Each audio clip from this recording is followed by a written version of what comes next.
of Islamic terrorists in the months leading up to the attacks in Christchurch, which left 51 people dead. The commission also criticized lax gun laws, lackluster counterterrorism efforts, quote unquote, fragile intelligence agencies, and ineffective leadership leading up. Despite all these findings, however, there was still no plausible way government officials could have detected the shooter's plan, quote unquote, except by chance. And that's your news on Rainier Avenue Radio. Sunday nights from 9 p.m. to 11 p.m. Pacific Standard Time. It's K-Fox Night Beat with DJ Nastiness. Bringing back the memories. Bringing back the memories. Bringing Seattle's hottest music. Bringing Seattle's hottest music. Rainier Avenue Radio.world. The Urban League of Metropolitan Seattle, empowering communities and changing lives. The Urban League has been there to serve when our community is at its lowest. It's never mattered what the crisis was. The systemic oppression remains constant for those most vulnerable. Here at the Urban League of Metropolitan Seattle, we'll be temporarily adjusting our hours of operation and available services. If you are in need of resources, we recommend that you give us a call at 206-461-3792. To make an appointment, press 0 and speak with the receptionist. Walk-in hours will be from 10 a.m. to 3 p.m. Monday through Friday. And hey, we'll gladly work with you via phone as best as we can if you're exhibiting any signs of illness to assist you with information to save your home, find you a place to sleep, or connect you to job opportunities. The Urban League of Metropolitan Seattle. That's 206-461-3792. This is Paul Pearson, host of Star Time, and when I'm not using my GPS to navigate the land of 1,000 dances, I'm listening to Rainier Avenue Radio.world.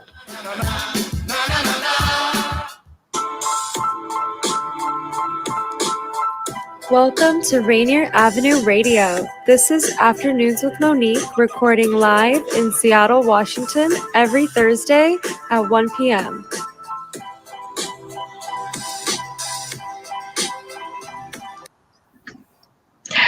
Good afternoon. This is Monique Lee with Afternoons with Monique, and you are on Rainier Avenue Radio. Today, I have the pleasure of inviting a former guest, Ryan Milkorek, had came on our show previously when the station and our show honor Veterans Day. And today, I have the pleasure of inviting him on again to share more about his story and his work. Welcome to the show, Ryan. Oh, thank you so much, Monique. It's an absolute honor to be here today. It's my pleasure. So, as you know, our show, we like to invite interesting people because, well, interested people and interesting people. And I thought it would be a fun experience to learn a little bit about your history and also some of your stories that we didn't have a chance to get into the last time you were on the show. So welcome. So so the first thing I like to learn about you is where were you from? Tell us a little bit about your history, Ryan. Well, before I get into that, I just want to deeply honor what you do, right?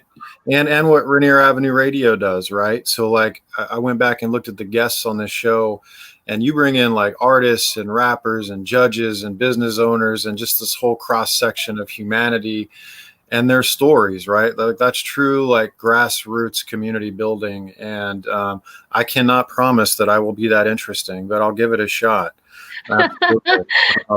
But I do have some stories. So, this is the show for, they said, interesting people and interesting stories. So, I always just say that, I'm a lucky kid from Vegas playing with house money. Right. And so, yeah, and I've been presented the opportunity in life to just come into deep relationship with all sorts of beautiful humans and their pain and their struggles.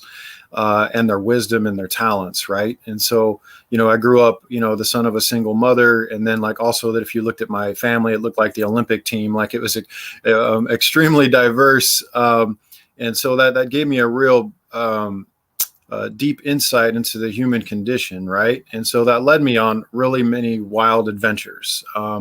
ultimately I was just a really innocent, naive kid that just was wondering why we all couldn't love each other more, right? Is that right? Yeah, and seeking real, authentic, grassroots, gritty, rural, urban community, right? Mm-hmm. Bonds of fellowship, right? And that comes from I'm living in a very transient town, right in the shadow of the Las Vegas Strip, and so Right. that take me on. It took me on a journey, right? I've been led by Spirit and presented many opportunities, whether that's being in relationship with, from priests to gang members to teachers to sex workers to Vietnam veterans and authors, that, at 7 years old, sat me down or 12 years old, sat me down and talked about nuclear proliferation, and had the opportunity to live as well next to the Mojave people in Arizona. Right. And so, but I was desperately seeking, like, where is this brother and this sisterhood in this community?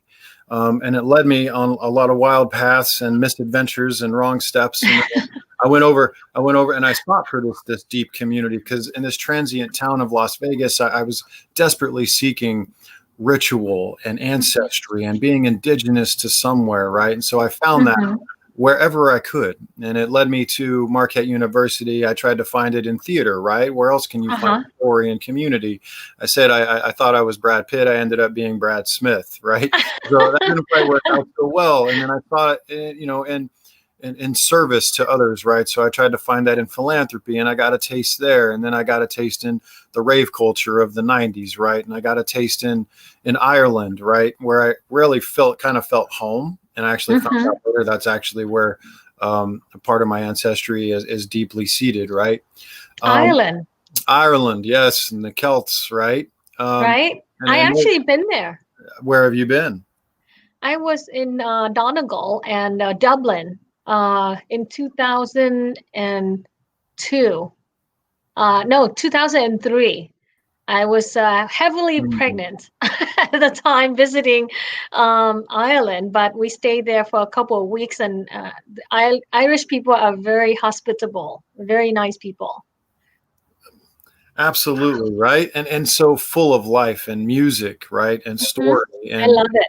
They have their and deeply connected to the mystery of nature, right? So that's where I got a taste of that. However, I maybe had a little bit too much fun, right? Trying to be in deep relationship with community, maybe in the wrong places. And my college experiment failed, and I responded to an ad in the paper. I was like, you know what? I need to get back into my body and turn wrench. Like, I come from a family of roofers and mechanics and, maids and nurses and, people that, really work with their hands. And so I was going to be a plumber. I responded to an ad. They said 2 weeks paid vacation. And by the way, it's the Navy. Right. And so I ended up joining the United States Navy Seabees, which is actually ironic because they're all about building bridges, right? And in support, they're construction engineers. And I feel like that's what my life has been, is to be as humble as I can, a bridge builder between different peoples, right? But nonetheless, I ended up doing 3 tours to Iraq. And again, I found a beautiful brotherhood and a sisterhood and a fellowship in the service. And just like everything else in life, I got a taste of it. How old were you when you joined the service? In enlisted terms, I was ancient. I was like 22 or 23, right? That's ancient. Right. Yeah. And, I ended up, doing the initial invasion into Iraq, and then going into Fallujah, and then Ramadi, and some combat outposts in Saudi Arabia. And just within a period of 5 years, I was gone for most of it. And this poor woman that made the bad decision to marry me went along for this ride as well, and was stationed in Gulfport, Mississippi, where we had bought our first home. And that was a big deal for me, right? Like coming into Vegas and actually like having a home, because I had moved so much as a kid, like 18 times by the time I was 18, like this is it. And then Hurricane Katrina came in and stepped on it just 3 months later. And again, by the grace of God, I survived and saw the resilience of all the people down there in southern Mississippi. And it really inspired me again to serve when I got out of service, right? And I so see. by the end of How- 5 years, I was ready to leave military service, Mhm. and finish my degree and start my next mission in life. I see. So you were 27 or so at this point. You're already married. Is that right? Yes, I was Uh-huh. married. Yes. Uh-huh. And you decided to go back to school and see what is the next chapter of your life. Is that right? That's right. That's right. And like a lot of people in military service, like there wasn't an initiation back into who I was, right? Mhm. And so, we handed a paper and crossed outside of the gates of Gulfport, Mississippi, and then made the decision to come out here to Seattle because my mother and her partner, who've been together since I was 13 years old, Deb, came up here. And then my mother had breast cancer as well. And so they were recovering from that. And I wanted to be near them and start this new life. And like a lot of veterans, I didn't have this purification ritual, right, to really process what I had gone through in the military, and it's going to be a lifelong process. But so I said, I do what veterans do, and I was like, I'm going to finish school, I'm going to sign up for this, I'm going to be out in community, and I'm going to serve, right? And Mhm. I had the opportunity to do that. I worked with, I was a bartender at Bad Albert's Tap and Grill over there in Ballard. Oh, And then I worked for the Department of Housing and Urban Development for 8 years. And I worked on sustainability and homelessness and veterans homelessness. And I had the opportunity to serve with the Seattle Stand Down and other groups like the Mission Continues. And then leaving that and try to get my feet in the trenches with Compass Housing Alliance, and then working to build community at places like William Booth Center and the Compass Veteran Center in Pioneer Square, and doing projects out in the community, even at like Rainier Beach High School. And again, all this was just to be in relationship and in community, to try to having this deep faith that's still this young kid inside of me that, right. we can be in deep solidarity with each other. Wherever we come from, whatever our background, whatever our skin tone, and that we can build a better society that's more loving and more whole.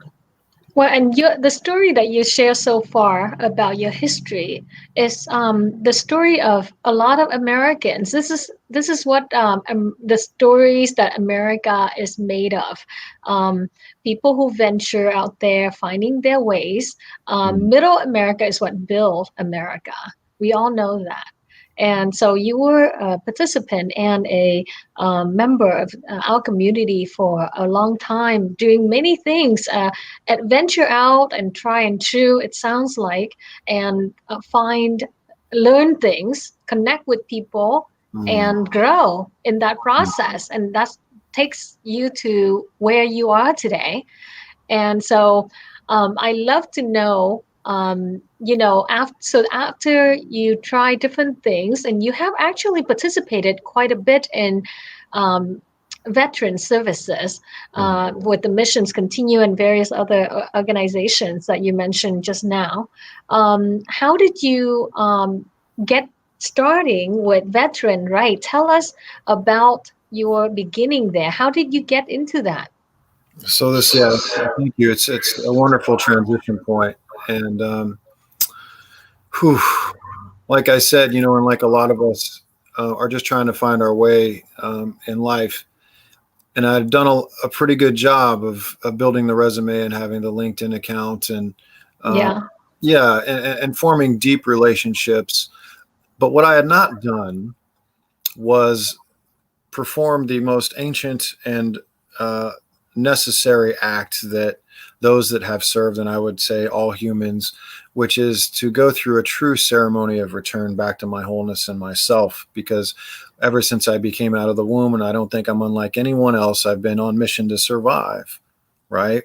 And I was invited by a really enigmatic door-kicking infantryman named Mark Orofsky out to the land to participate in a ceremony that is, not unlike a lot of purification ceremonies where elders and peers would meet returning warriors outside of the village so they could go through a series of processes and steps to lay down their pain, we heal and hold it, and bring into balance the aspects of themselves in wholeness that have been suppressed and put on the shelf for their whole life, including their childhood. And so this was I was like, hey, well, this is something I hadn't been through. Let's do this thing. Because in all the work I had done and working in different systems and being in different boardrooms and decision-making teams and things like this, there was a quote, and it's by, and I think it's by O'Brien, and it says, the quality of the intervention is only as successful as the internal condition as the intervener. Mhm. And that really sat with me, and that ultimately, look, we're a lot of wounded children and angry adolescents out rolling, the earth, and we've lost these rites of passage, right? Mhm. And these forms within community, like counsel and circling up and speaking from the heart and listening from the heart. And we as a community, and particularly, we don't know how to grieve. We don't have practice. Some cultures do. Right. Actually, I did a little investigation this morning, and I just also want to deeply honor. I took a drive up East Marginal Way to the Vietnam Memorial that's up there. Oh, did you? It's a beautiful memorial, right behind the Museum of Flight, and it tells one part of the story, right? And I've been blessed to know many Vietnamese people and warriors, and a story that doesn't get told, heard, held, loved, celebrated, and honored enough is that of the Vietnamese people, their sacrifice, their wisdom, their talents, their gifts, their struggles. That is so sweet of you to learn more. Of course, I'm Vietnamese American, and I know a lot of the Vietnamese people in the community. Did you know who the people that contributed to putting the memorial there? Do you know who they are? It was a massive effort. It was a massive community effort. Yeah. I know a couple of people that connected with me back when it was they trying to put it there, Lon and Alan Jones. Well, shout out to Lantran and Mr. Alan Jones, who reach out to the community, and many others who help make that a reality. And so now we have a place for people to come and visit. So you went there, and this morning. And what did you see there? What did you think? So I've been there, and I was at the opening, and part of our practice that was introduced to me out on the land in this ceremony was to sit deeply in solitude, right, and with nature, right, because when the soul hits the soil, magic happens, healing happens. Right. And also out there in that liminal space, like anything is possible. So now I have this practice of when I go to these memorials,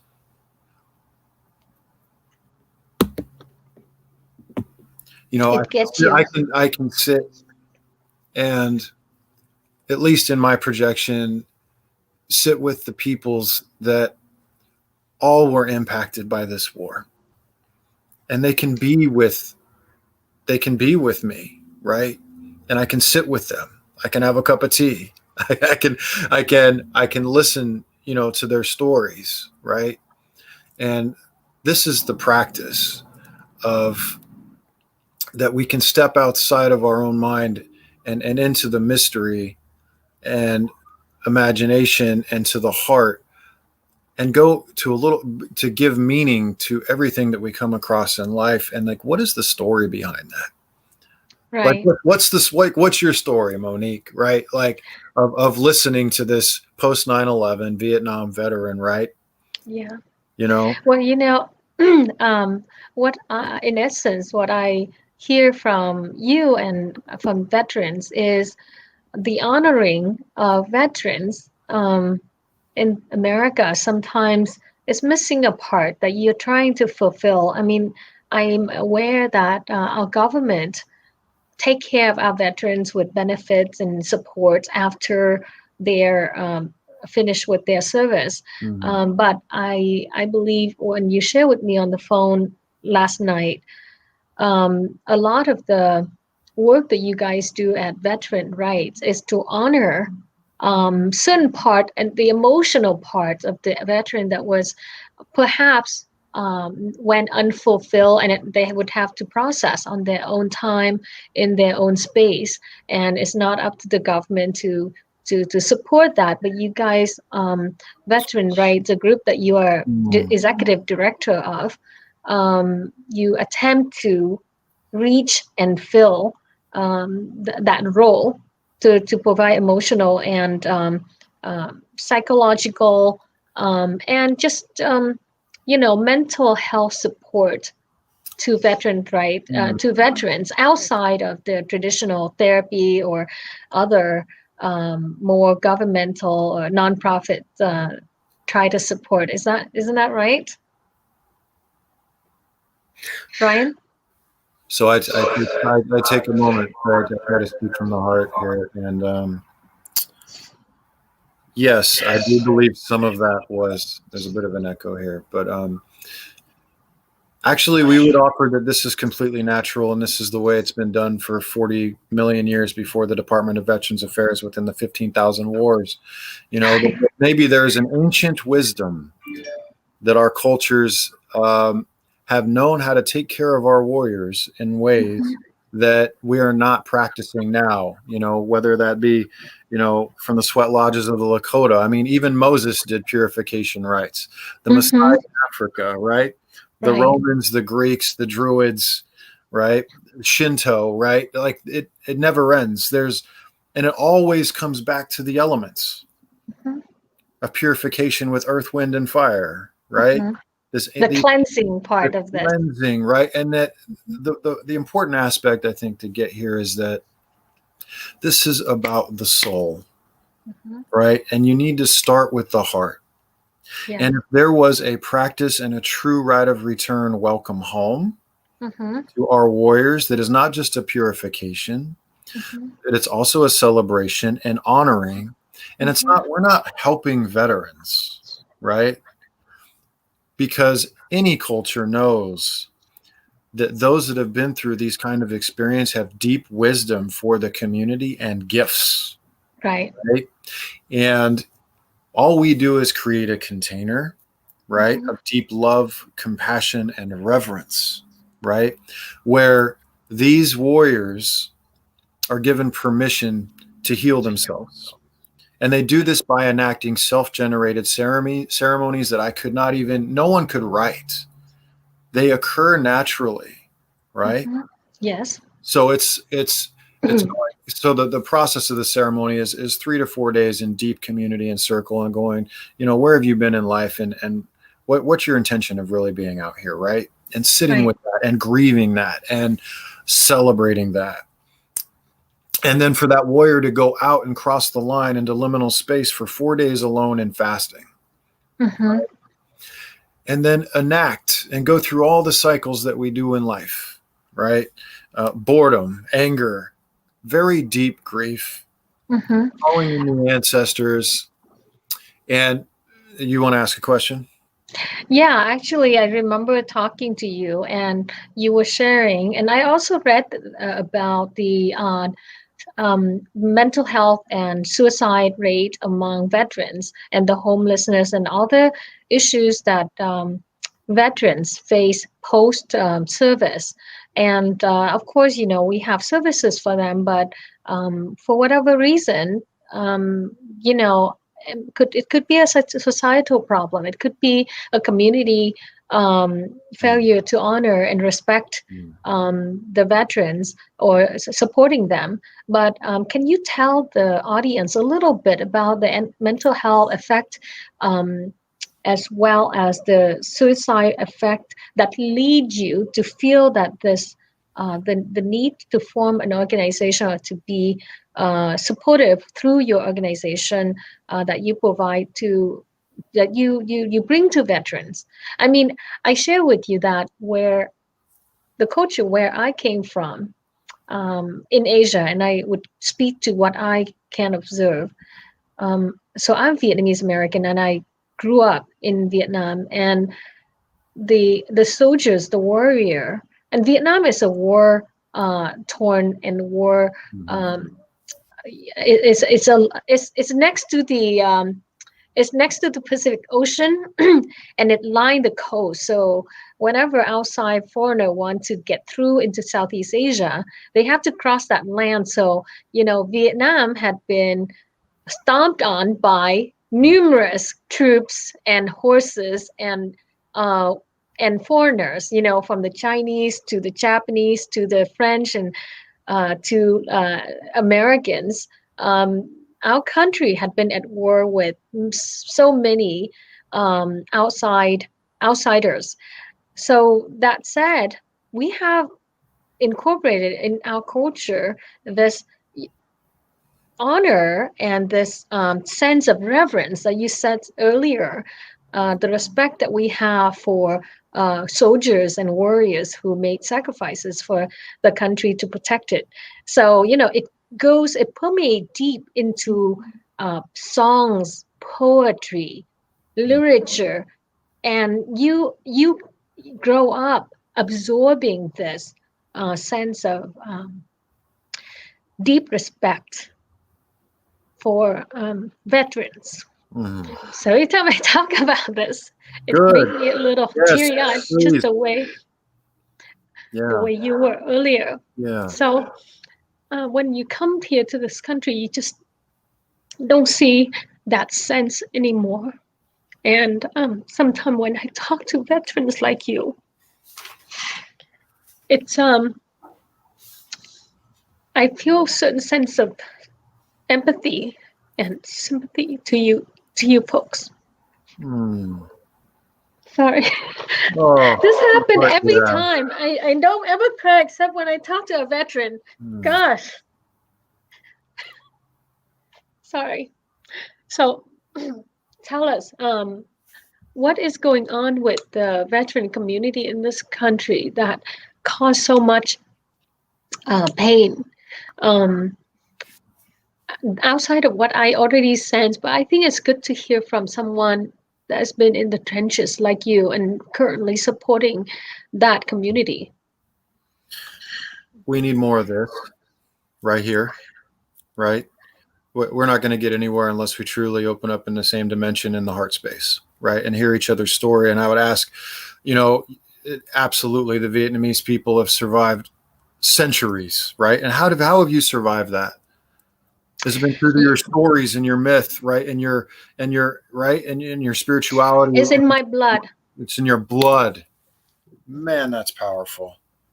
It's the fighting spirit the Vietnamese has is in our blood. It's built in here. So yeah. We have a very little time left, a couple of 1-2 minutes left. Let's wrap this up and share with us, how can we support veteran rights as an organization and your work? How can people find your organization and support and join and seek guidance through you? Right.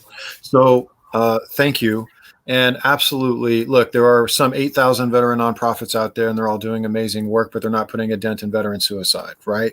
And that's because it's the community we come back to. So we need these ceremonies and this reverence of ceremonies of deep purification and ritual and ceremony where our veterans can go back to the wholeness of being, because they are the answer, right? And we as a community need to welcome them home. And we can do that by opening up space like this, where actually we understand and heal through the experience of non-veterans as well, right? We need to open up the heart space. So we have circles in community online. We had over 100 of them this last year, right? Of having these kind of spaces where we know each other's story. So I would just offer, if you could, since we have limited time, to go to Veteran Rights, www.veteranrights.org, and that's RITES, right? And you spend some time with the stories, particularly on the blog page, right?